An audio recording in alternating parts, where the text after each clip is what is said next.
Before we start this video, I lost 2 days of footage.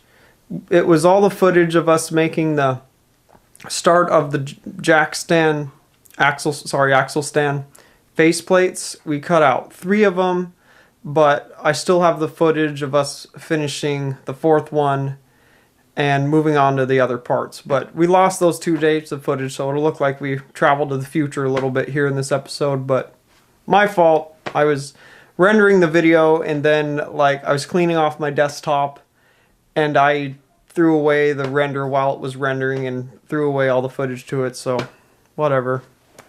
My bad. But anyways, enjoy this episode.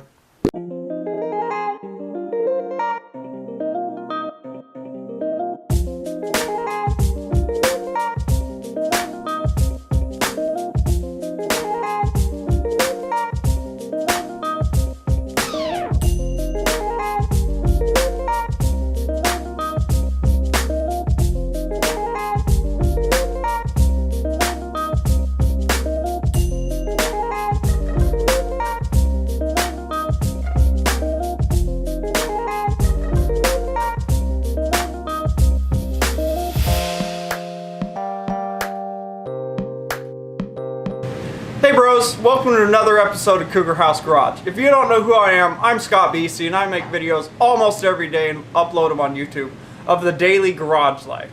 So today guys, we got to continue working on the 5th generation 4RUNNER straight axle project.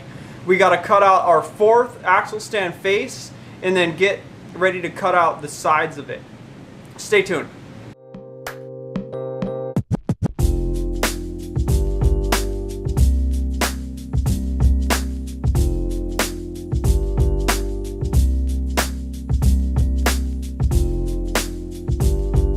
Alright guys, like I was saying, we got to cut out our side pieces that actually support the sides of the jack stand, and then, or axle stand, sorry, and then the bottom piece that actually the upper 3 pieces weld to. So we got to load the 4th one in and get that face cut out, and then upload some more plate, upload our file from the side pieces that Brandon and I designed up in the PC here, and then get to plasma cutting those out on the CNC table here. So let's get started. Cue the music.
While Brandon's designing up that side pieces for our axle stands, I'm going to plug in my scan tool here I got the other day and see what the check engine light on my Toyota is about.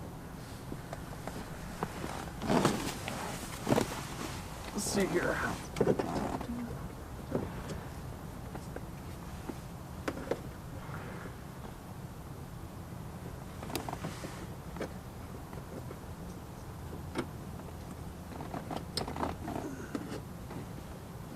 Alright, got that plugged in. Let's see what we got here. So yeah, my check engine light has been on. I want to figure out why.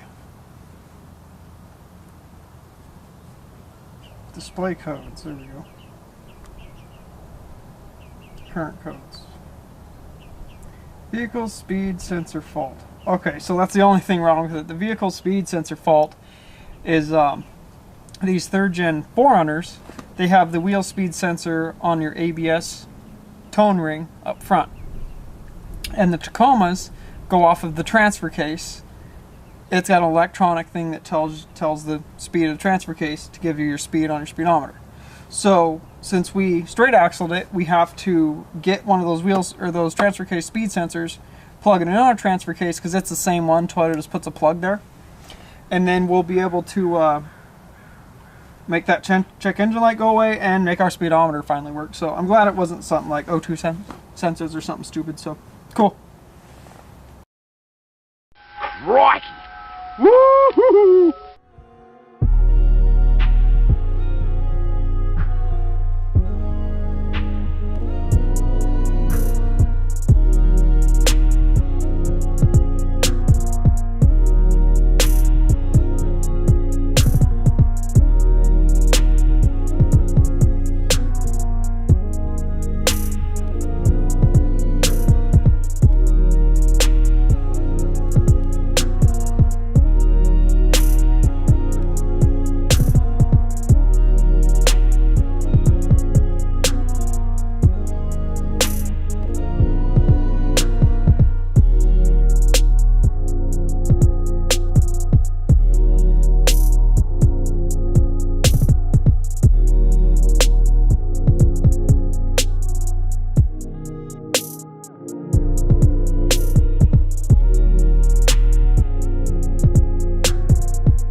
Wow guys, this plasma table has to be the best investment Brandon and I have made. I mean, it is the coolest tool to use out in this garage.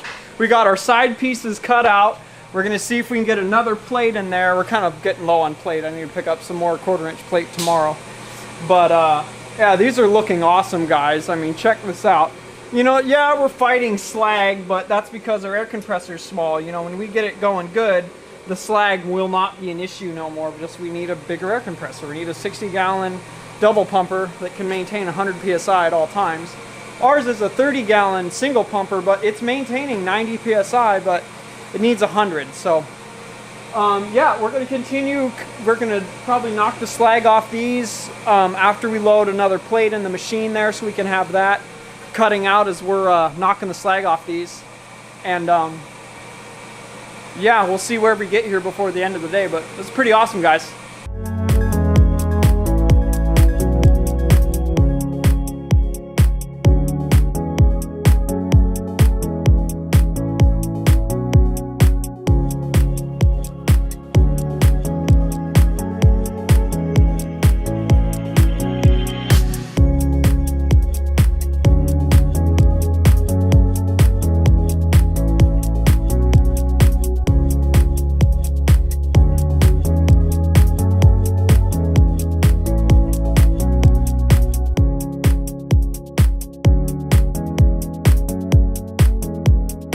Designed up and cut out our side pieces to our axle stands today. We got 6 of them cut out. We got 2 more to cut out before we're done with all of them. And then we'll move on to our base plates. And then we'll take all those cut out parts, since we don't have our Miller 252 yet. We're going to take them over to our friend Eric at Johnson's Speed Shop here in Shelton. He professionally races shifter carts that have CR250 motors in them. I mean, full-on shifter carts, like body form, carbon fiber seat. All of his controls, digital controls on the steering wheel. I mean, they're insane. And like every weekend he goes out, I'm like, so how'd the race go? He's like, oh, took first place. I mean, he's got this shelf in his garage. We'll show you guys when we take you over there. Just covered in trophies. I mean, this guy's insane. He's such a good shifter cart racer, you guys. It's outrageous. But he's a really good friend of ours, and he made our fuel tank for Project Sacrilege, since we don't have a TIG welder yet. So we'll go over to his house and borrow his welder and his welding gas, and then if he needs something cut out on my plasma table, I'll just trade him work. So that'll be pretty easy. We'll move on to that then, guys.